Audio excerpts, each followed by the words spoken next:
안녕하십니까. 자, 이제 법학개론이죠. 법학개론을 통해서 이제 여러분과 함께 이제 또 쭉 기본 이론 강의하고요. 그다음에 그 이론 부분마다 이제 그 이론 공부한 부분들이 어떻게 우리 이제 문제로 되는지 확인하는 그런 과정을 쭉 이어갈 텐데요. 이제 여러분들 중에는 이제 처음으로 법학을 접해 보신 분도 계시죠. 그리고 또 전에 법학을 한 번쯤은 해보신 그런 또 경험 있으신 분도 계시는데, 이제 제가 처음에 이 법학 개론 이제 강의를 하는 처음 시점에서는 좀 몇 가지 여러분들에게 좀 당부를 드릴 게 있습니다. 가급적이면 이제 저는 여러분들이 이제 주로 경비 지도사 시험이죠. 그런 경비 지도사 시험과 또 그 밖에 다른 뭐 공사공단에서 요구되는 그런 어떤 상식적인 측면에서 요구되는 뭐 그런 부분도 있고, 또 시험 과목 요구되는 부분도 있는데, 하여튼 주로는 여러분들이 어떤 시험을 위해서, 그렇죠? 시험을 위해서 이 법학 개론이나 공부를 하시게 됩니다. 그런데 그렇게 시험 공부로만 이 법학 개론을 이제 공부하시게 되면 굉장히 어렵습니다. 이게 법학 전반적인 내용을 이제 소개하는 그런 과목이거든요. 그렇기 때문에 이게 단지 내가 시험만 합격하기만 하면 되는데 내가 꼭 이거를 꽈락 없이 점수를 맞아야 된다. 그게 내가 억지로 이 법학 개론이라는 공부를 할 수밖에 없다. 이렇게 생각하시고 법학 개론을 이제 공부를 하시게 되면, 지금 제가 이제 강의를 하는 내용들이 뭐 전혀 본인에게는 별로 도움이 안 되는 거예요. 안 되고 다만 그냥 시험만 합격하기 위한 거기 때문에 여러분들이 여기에 드리는 시간들이 굉장히 무의미하게 됩니다. 그렇죠? 뭐 그렇게 생각하신다면 지금 이제 이 순간에도 나 정말 이거 별로 하기 싫은데 이게 내가 요구하는 시험에 이게 과목이야. 그러니까 더군다나 이게 뭐 결정적으로 영향을 미치는 과목이 아니고 그 기본 점수만 나오면 돼. 꽈락만 나오지 않으면 돼. 그러면 대충 듣고 그냥 대충 답 골라가지고 그 점수만 나오면 뭐 되는 거지 뭐. 이렇게 되면 어차피 여러분들이 한 40시간 내외 정도는 이제 법학 개론에 시간을 투자를 하셔야 되거든요. 강의만 듣는다고 할 때. 이제 이론하고 문제를 다 포함해서 한 40강 정도가 되는데, 물론 이제 그거를 뭐 하루에 5시간씩이라고 하면 뭐 40시간이라고 하면 사실 열흘도 안 됩니다. 그죠? 뭐 8일이면 5, 8, 40이니까 되니까 야, 그거 별거 아니다라고 생각을 하시지만, 그 40시간에 듣는 이 법학 개론이라고 하는 이 과목이 우리 인간이 살아가는데 관련된 거의 중요한 법들을 다 한 번씩 한번 보는 거거든요.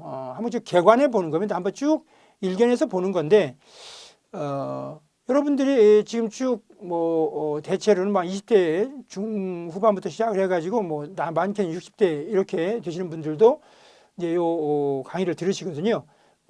그렇다면 그렇게 뭐 40년 이상에 걸쳐서 있는 여러분들의 어떤 이 강의를 듣는 분들의 세대인데, 그 40년 이상의 세월 차를 두고 결국은 이제 법학 개론을 공부를 하시는 거거든요. 일단 필수적으로 요구되는 것은 이제 점수를 따기 위해서.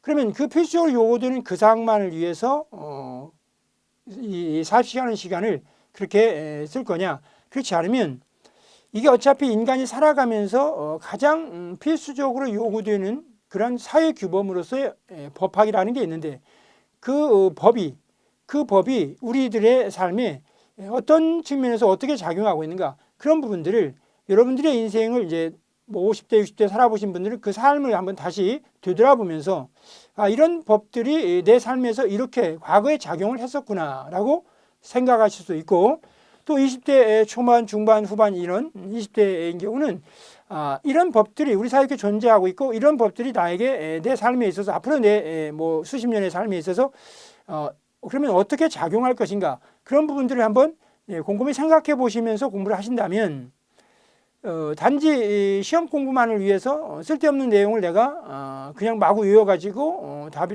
시험에서 문제나 뭐 대충 맞춰서 뭐 꽈락을 면하고 그리고 이제 이거 집어치우는 그런 형식의 공부가 되면 굉장히 좀 본인에게도 여러분들 공부하시는 분들에게도 그렇게 별로 의미 없고요.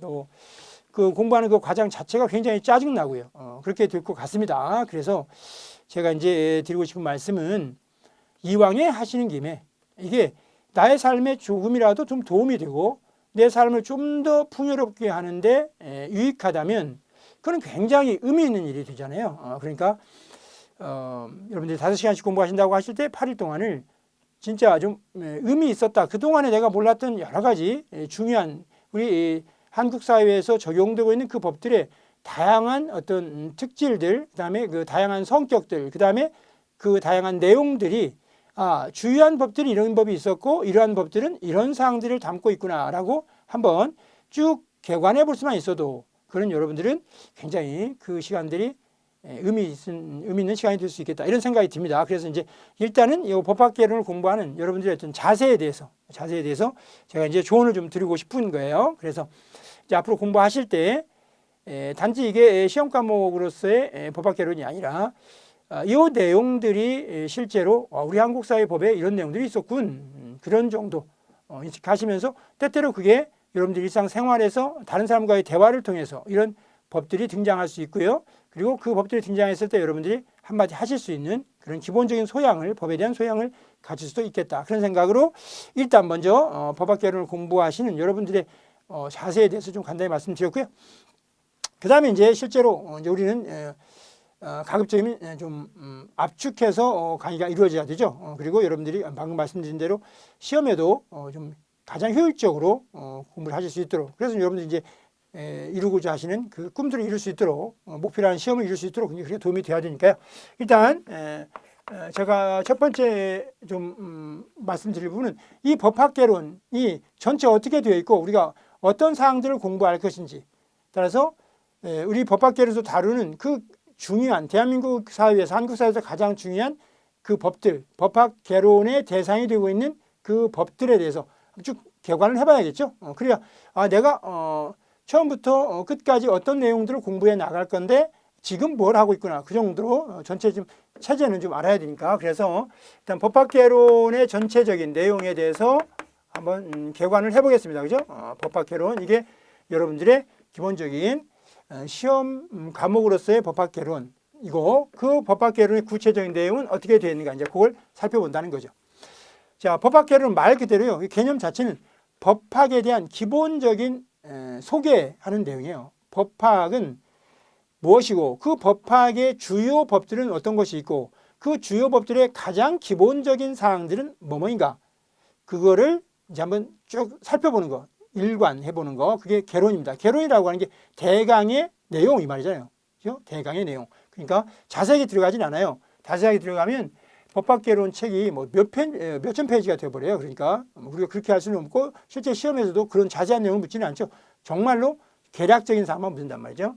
그러면 이 법학개론은 그렇게 법학에 관한 아주 기본적인 일반적인 사항을 기술해 놓은 어떤 교과서 이게 되겠죠. 또는 과목 이렇게 되겠죠. 그러면 그 법학개론 전체는 어떻게 되어 있는가라고 하면 전체가 9개의 전체 편으로 되어 있습니다. 9개의 편. 자, 가장 큰 단위가 이제 편인데요. 이 법학개론이라고 이 한 권의 책은 9개의 편으로 되어 있다는 거죠. 근데 첫 번째는요. 법학에 대해서 전반적으로 소개를 해야 됩니다. 그게 법학 일반입니다.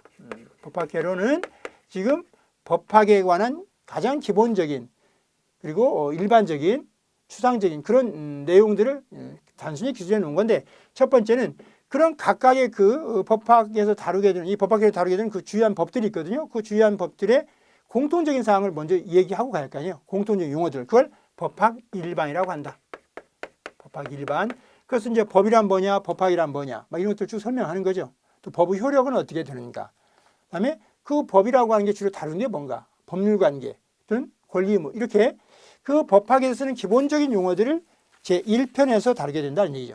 그래서 굳이 뭐 1편을 쉽게 이야기한다면 법학개론에서 우리가 공부할 내용들의 어떤 일러두기, 소개, 그렇죠? 법학의 소개 이 정도가 1편이고 그 법학에 대한 소개가 끝나고 나면 이제 구체적으로 그러면 법학개론은 어떤 법학이니까 법에 대한 학문이니까 법을 얘기할 거 아니에요, 법. 그죠? 그때 어떤 법들을 우리가 좀 살펴볼 거냐. 그 어떤 법은 당연히 법학 개론에서 다룰 정도의 법이라고 하면 엄청 중요한 법들이겠죠. 그래서 중요한 법들을 한 8개 정도로 크게 나눈 거예요. 여기서부터 2편에서부터 9편까지 8개 정도. 그때 그 중요도 또는 그 효력의 어떤 강도 이런 것들을 중심으로 해서 이제 차례대로 나간 거죠. 그때 이제 가장 중요하고 가장 최상위의 법, 그 법을 한번 배우겠다는 거죠. 그죠? 그 법이 뭐냐? 헌법인 거죠. 헌법. 그래서 이 편에서는 헌법을 공부한다. 여러분 이미 다 헌법이 뭔지는 다 아시죠? 헌법은 이제 국가의 기본이 되는 법이에요. 국가의 기본이 되는 법이고 이 헌법이야말로 이제 국민들이 대한민국이라는 국가를 만들면서 대한민국은 이뤄야 된다. 대한민국은 이러이러한 국가이고 이러이러한 일을 해야 된다라고 최상위로, 그죠? 유일하고 제상위에 있는 법이 바로 헌법이라고 하는 거죠. 헌법. 그래서 대한민국 헌법이 있고요.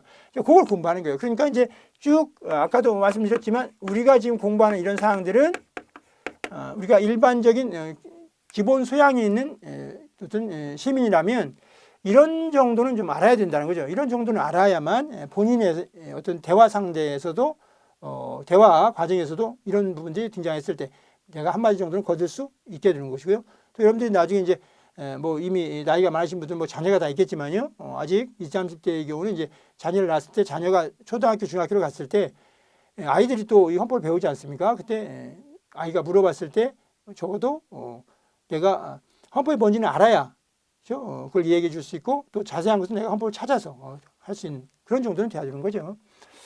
그 다음에 이제 두 번째로 중요한 법은 이 헌법을 구체화한 법이 있어요. 헌법을 구체화한 법을 우리는 행정법이라고 하죠. 행정법.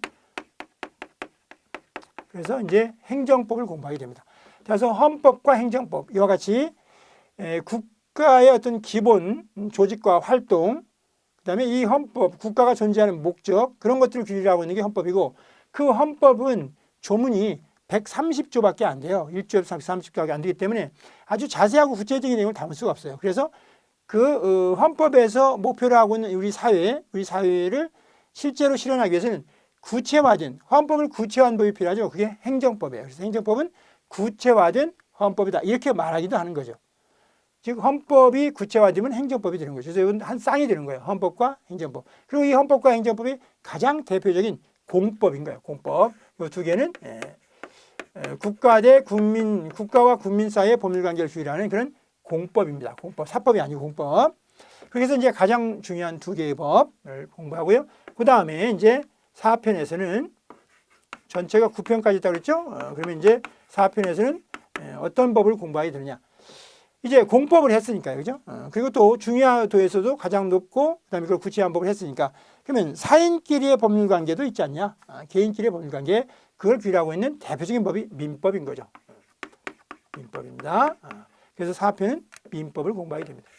그런데 이 민법은 이제 개인끼리의 법률 관계 중에 일반법이에요. 공통적으로 누구나 적용될 수 있는 법인데 그 개인끼리의 법률 관계 중에 상이죠. 상인, 머천트. 그 상인 간의 법률 관계를 규율하는 법이 또 있어요. 그거는 개인끼리의 법률 관계이지만 이 민법보다는 좀 특별하죠. 상인이니까. 그래서 그게 상법이죠. 제5편으로 상인 사이의 법률 관계를 규율하는 상법이 있습니다. 상법.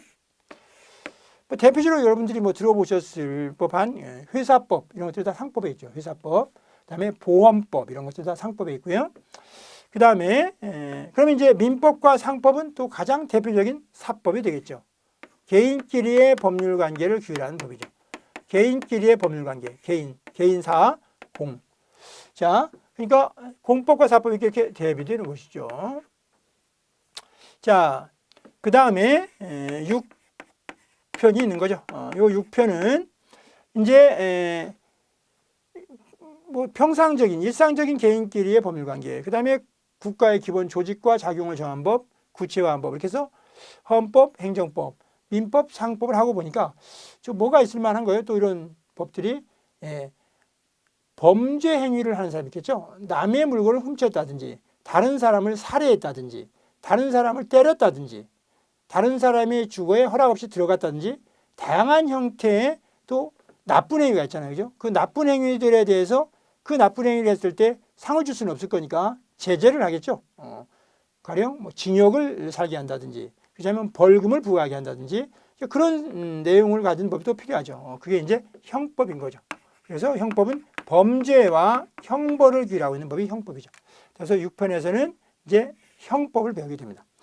자, 법학개론이라고 하는 게 대체로 어떤 내용일지 이제 요 큰 타이틀 체제를 보니까 일반적으로 법학이란 무엇인가를 소개한 다음에는 아주 대한민국에서 가장 중요한 법들을 공부하는 거구나. 따라서 이 중요한 법들을 전부 다 할 수는 없을 것이다. 왜냐하면 뭐 400페이지도 안 되는 그런 책 안에서 이걸 공부한다면 요거 하나만이라도 헌법이 2000페이지인데 행정법도 뭐 상원, 하원, 총론강론에서 2000페이지고 민법은 많게는 3000페이지인데 이건 뭐 하면 10,000페이지 아니에요? 그죠? 막 이렇게 많은 분량을 300페이지, 400페이지 안에 든다? 자세하게 그 내용을 다 넣는다? 불가능한 거죠. 불가능하고. 따라서 거듭 말씀드리지만 법학개론은 그런 법들이 아주 가장 기본적인 사항들, 그죠? 그냥 일반 국민들이 알아두면 좋은. 그래서 TV에서 어떤 헌법에 관한 어떤 내용이 나왔을 때, 행정법에 관한 어떤 내용이 나왔을 때, 그게 무슨 말인지 정도 알아들 수 있는 그런 정도면 좋겠다. 그리고 특히 그것이 시험에도 도움이 돼서 시험도 합격하고 또 이런 내용도 가면 더 좋죠. 그러니까 그렇게 좀 실제 생활에 응용될 수 있도록, 활용될 수 있도록 하시는 게 좋겠다. 그래서 처음에 그 마인드를 처음에 일단 여러분들 법학개론 공부하시려고 오신 분들의 대부분은 대충 해가지고 거기서 치워버리고 뭐 까락이나 면하고 그냥 빨리 그죠? 뭡니까? 경비조사 자신이나 짜다 이렇게 생각하기 쉬운데요. 공부를 하시다 보면 아니 이왕이 하는 건데 말이야. 좀 제대로 해서 좀 내 생활에 도움이 될 수 있으면 좋지 않겠어? 이제 그렇게 생각이 또 긍정적인 방향으로 올라갈 수 있으니까 자꾸 그렇게 유도를 좀 해주셔야 됩니다. 자, 형법 있죠? 형법. 형법은 또 공법이죠. 형법은 공법입니다. 국가와 국민의 이제 범죄와 형벌에 관한 거니까 당연히 공법이고요. 그다음에 이제 7편이죠. 7편은 요 민법 또는 상법이 그 개인끼리의 법률 관계를 규율하고 있는데 그 개인끼리의 법률 관계에서 이게 다 원만하게 끝나는 게 아니잖아요. 개인끼리의 법률 관계에서 이게 분쟁이 생길 수가 있어요. 그러니까 민법에서 법률 관계에서 A라고 하는 사람이 B라고 하는 사람에게 돈을 빌려준 거죠. 그래서 돈을 빌려줬는데 B가 안 갚네? 내가 아무리 독촉을 해도 갚지 않는 거예요. 그 변제 기일이 됐는데도 불구하고 도래했는데도 불구하고 그러면 여러 번 하다가 계속 이렇게 이 사람에게 그걸 최고라고 하는데 갚아라 최고만 하면 이 돈 빌려준 사람도 감정만 상하고 스트레스만 받게 되죠. 그럴 때는 어쩔 수 없이 이제 법원의 재판을 통해서 소송을 통해서 해결할 수밖에 없잖아요.